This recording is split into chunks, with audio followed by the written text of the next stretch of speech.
আমাদের দেশের বিভিন্ন পাবলিক পরীক্ষার প্রশ্ন প্রায় ফাঁসায়। ফাঁসকৃত প্রশ্ন আগে জেনে পরীক্ষা দেওয়ার পর চাকরিগুলো উপার্জন হালাল হবে কিনা, প্রশ্ন ফাঁসে জড়িতদের কি ধরনের শাস্তি হওয়া উচিত। আমরা এটির উত্তর গত সপ্তাহে সম্ভবত কোনো একটা প্রশ্ন উত্তরে দিয়েছি। প্রশ্ন ফাঁস হয়েছে, সেই প্রশ্ন জেনে পরীক্ষা দিয়েছেন, তাহলে সেক্ষেত্রে আপনার উপার্জন হারাম হবে না এর কারণে। যদি আপনি চাকরি বৈধ কোনো খাতে কাজ করে থাকেন কিন্তু আপনি আমানতের খেয়ানত করেছেন, সেজন্য আপনি গুনাহগার হবেন। এজন্য আপনাকে তওবা নাসুহা এবং খাঁটি তওবা করতে হবে যে জীবনে কখনো আপনি আর এই অন্যায় করবেন না।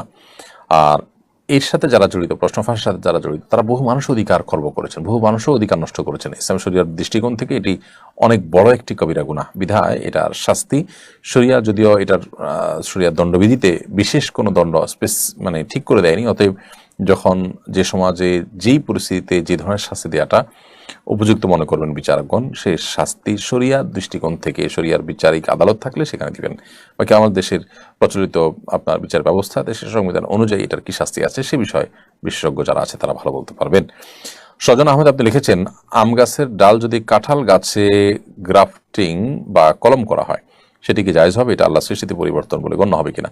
মৌলিকভাবে এটা জায়েজ আছে এবং মৌলিকভাবে এটা আল্লাহ সৃষ্টির পরিবর্তন হিসাবে গণ্য হবে না। কারণ হলো আসলে আপনার ফল ফসল বা অন্যান্য ইয়ের ক্ষেত্রে আল্লাহ সৃষ্টিতে পরিবর্তনের যে নিষেধাজ্ঞা সেটা এক্ষেত্রে প্রযোজ্য নয়। কিন্তু যথাসম্ভব আমাদের খাবার ইত্যাদির ক্ষেত্রে তাহার যে অর্গানিক বা অরিজিনাল যে রূপ সেটি আমাদের ধরে রাখার চেষ্টা আমাদের নানাভাবে করা উচিত।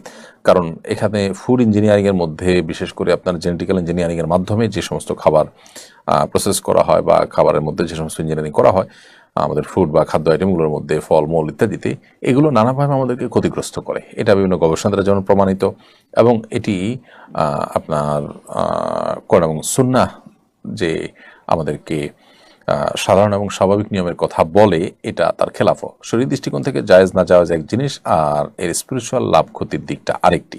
শরীর দৃষ্টিকোণ থেকে জায়েজ হলেও এই ধরনের কাজ যথাসম্ভব, বিশেষ করে আপনার খুব বড় ধরনের যেটাকে বলা জেনেটিক্যাল ইঞ্জিনিয়ারিং ফুডের ক্ষেত্রে যে করা হয়, এটি আমাদেরকে নানাভাবে ক্ষতিগ্রস্ত করে।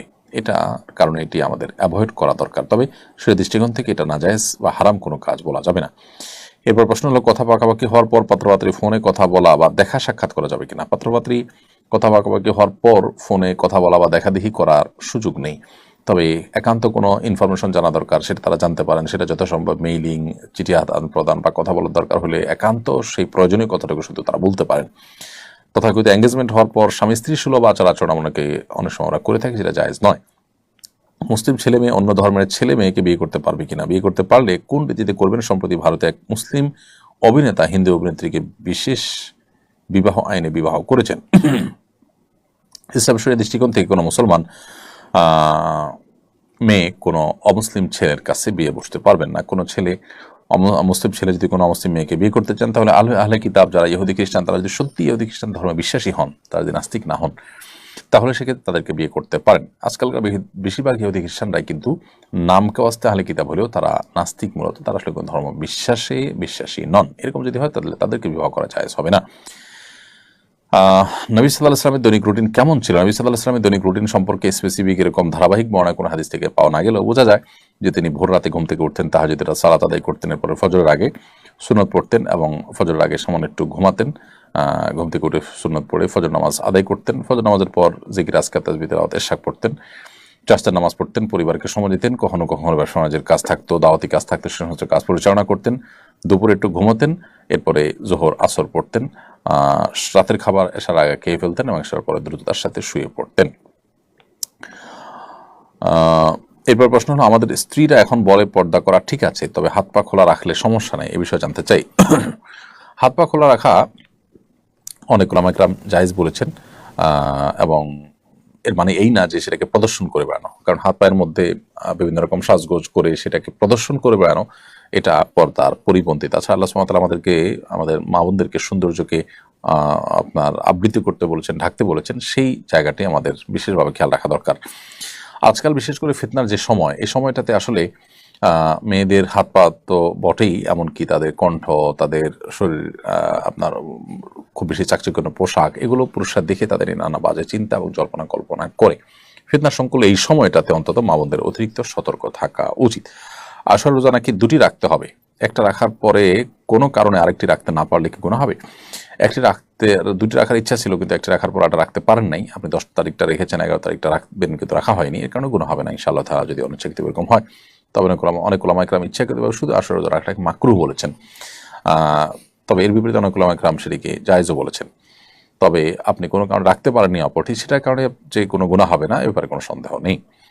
বাসায় বিড়াল আছে, কদিন পর পর বাচ্চা হয়, এই জন্য আমাদের অনেক ঝামেলা হয়, আমরা চাই এটার প্রজনন ক্ষমতা বন্ধ করতে, করা যাবে কিনা?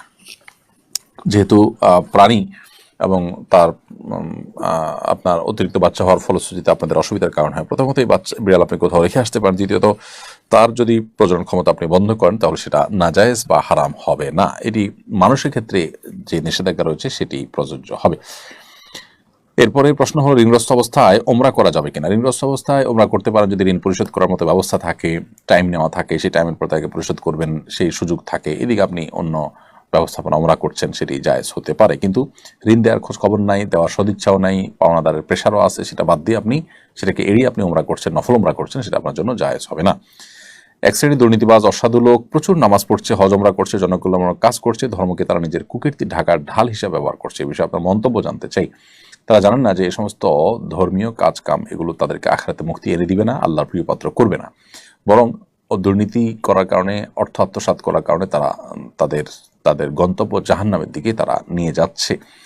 এটা হলো গাছের গোড়া কেটে আগায় পানি দেওয়ার মতো অনেকটা। আপনি কাজ করছেন অন্যায় এবং হারাম উপার্জন করছেন, আবার এদিকে কিছু নামাজ রোজা করে সেটাকে হালাল করার বা সেটাকে আপনি রিকভার করার চেষ্টা করছেন, এটা একটা ব্যর্থ চেষ্টা ছাড়া আর কিছুই নয়। ইসলাম সম্পর্কে ভুল ধারণার কারণে আমাদের দেশে দেখা যায় যে খাদ্যে ভেজাল দেওয়া, নানাভাবে দুর্নীতিতে লিপ্ত হওয়া মানুষগুলোর মুখে দাঁড়িয়ে তারা নামাজ কালাম পড়ছেন, আবার এই কাজগুলো করছেন। আল্লাহ আমাদেরকে ইসলামটা বোঝার তৌফিক দান করুন। আপনি অনেক বেশি নামাজ রোজা, অনেক বেশি নফল উমরা করার দরকার নাই, নফল হজ করার, নফল আপনার আমল করার দরকার নাই। আপনার মুক্তির জন্য দরকার যতটা আপনার গুনাহ থেকে বেঁচে থাকা, মানুষের অধিকার নষ্ট করা থেকে বেঁচে থাকা।